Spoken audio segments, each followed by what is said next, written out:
kalinlin, this is Islandscape Vlog, ang Bicolanang Oragon. Mga kalinlin, ka-out ko lang po sa work. So ngayon po, samahan nyo ko, pupunta po ako sa grocery. Tara, samahan nyo po ako dun.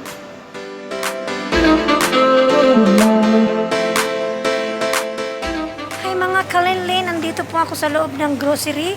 So tara po. Hi mga kalinlin, nandito po ako sa fish area. Say hi brother to my vlog. Yan po, bibili po ako ng squid. Yan po ang ating lulutuin ngayon mga kalinlin. Then mamaya bibili po ako ng broccoli. So ang gagawin po natin ngayon ay ang squid. Ay ang squid, yeah. Ang lulutuin ko po ngayon ay ang squid na may broccoli. Ayan po. Doon. Kasi kukuha si brother. Ayan mga kalinlin, dito pa rin ako sa sa gulayan. Ayan po. Bibili po tayo ng broccoli. Ito po siya. Ay mga kalinlin, ito po yung ating lulutuin ngayon, ang squid na may broccoli. Ayan. Ang gagawin po natin sa squid ay imamarinate po natin ng ito nating garlic, ng Silver Swan soy sauce, yung ating oyster sauce. Ayan. Lagyan din natin siya ng ground black pepper. Ayan. Then ito yung ating sugar, yung ating lemon. Ayan. So ngayon mga kalinlin, so meron din tayong ito yung white onion. Papray ko siya. Ito po ang gagawin natin ay iboboil ko lang siya. Papakuluan ko lang. Lagyan natin siya ng nam-nam. Ayan. Ang palasa. Ayan, so ang gagawin ko na po ngayon ay imamarinate ko muna yung ating squid ng 15 minutes. Then after, ipapray ko na po siya. Ngayon, pinapunan natin yung squid. Ayan, yung pusit.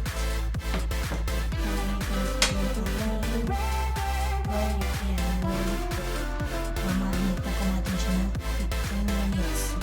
Ayan po yung ating garlic. Garlic.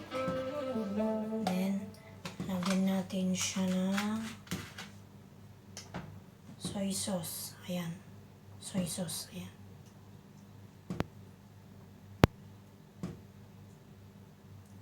Ayan po. Isang kutsara. Then, lagyan natin siya ng oyster sauce. Ayan.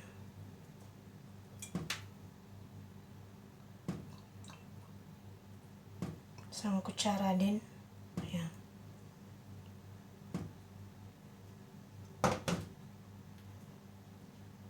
Then, lagyan natin ng sugar. Ayan.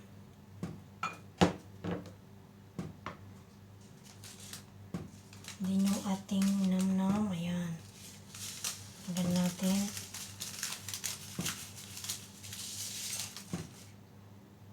Din yung ating lemon. Ayan.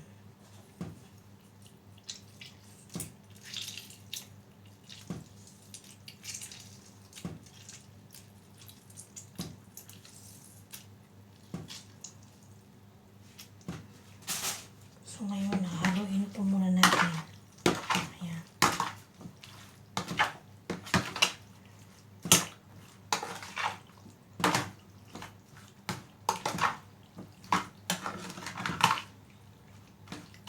Haluin natin para dumikit ang lasa. Ayan.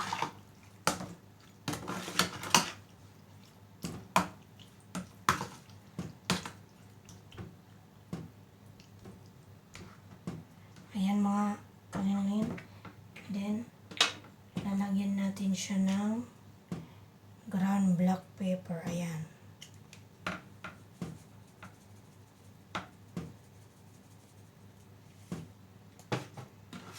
Haluin natin. Ayan.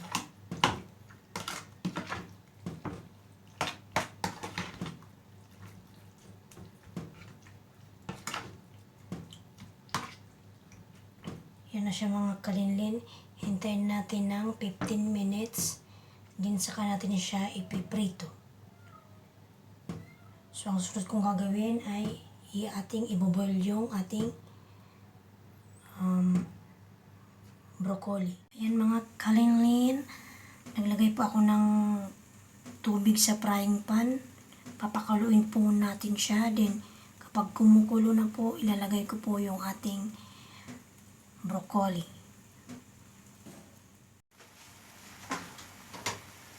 Ayan mga kalinlin. Kumukulo na po yung ating tubig. So ngayon, ilalagay ko na po yung ating broccoli. Ayan.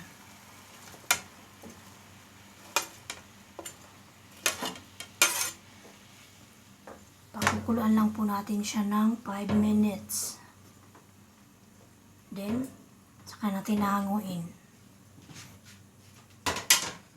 Ayan mga kalin, luto na po yung ating broccoli. So, ang gagawin ko po ay papatayin ko na po yung apoy at hahanguin ko na po siya. Ayan. Ayan mga kalin, mainit na po yung ating frying pan. So, ngayon po, lalagyan ko na po siya ng cooking oil. Ayan.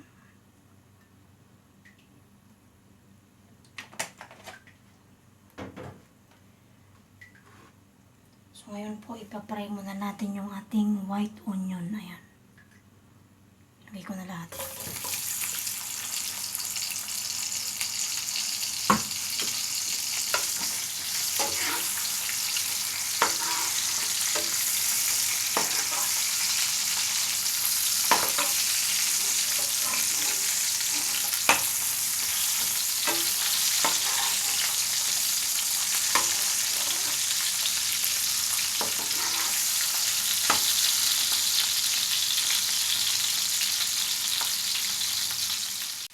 Ayan mga kalinlin, ito na po yung ating white onion. So ngayon po, isaside muna po natin.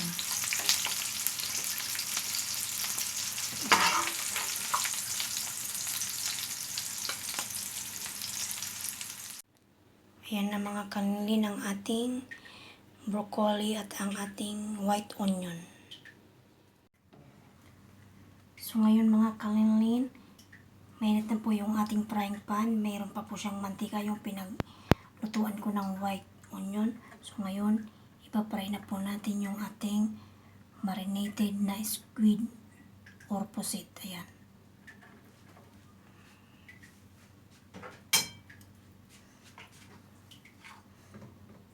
Ilagay ko na po siya. Ayan.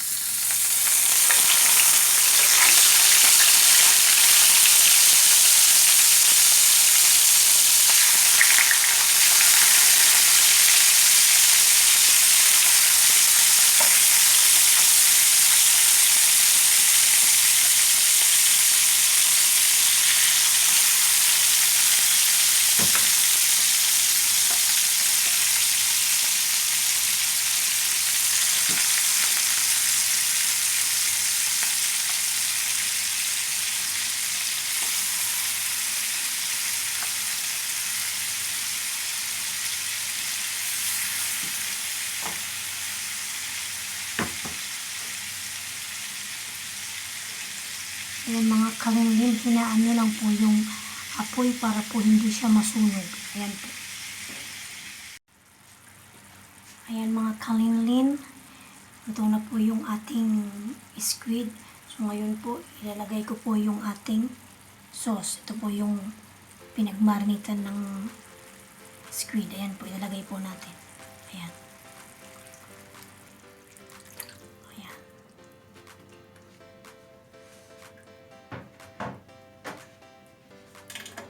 Haluin lang po natin. Ayan.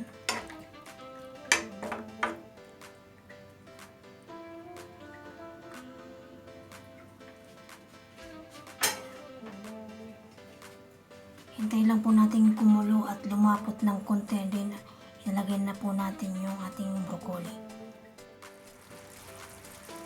Ayan mga kalin. Ito na po yung ating sauce. Ayan. Lumapot na po siya. So ngayon, ang sunod natin gagawin, ilagay Ilalagay ko na po yung ating broccoli. Lalagay ko na po siya. Ayan.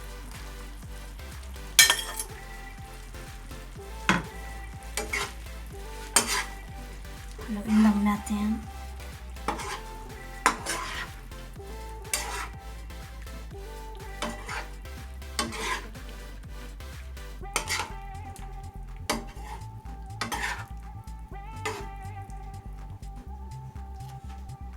Ayan yung ating white onion. Ayan.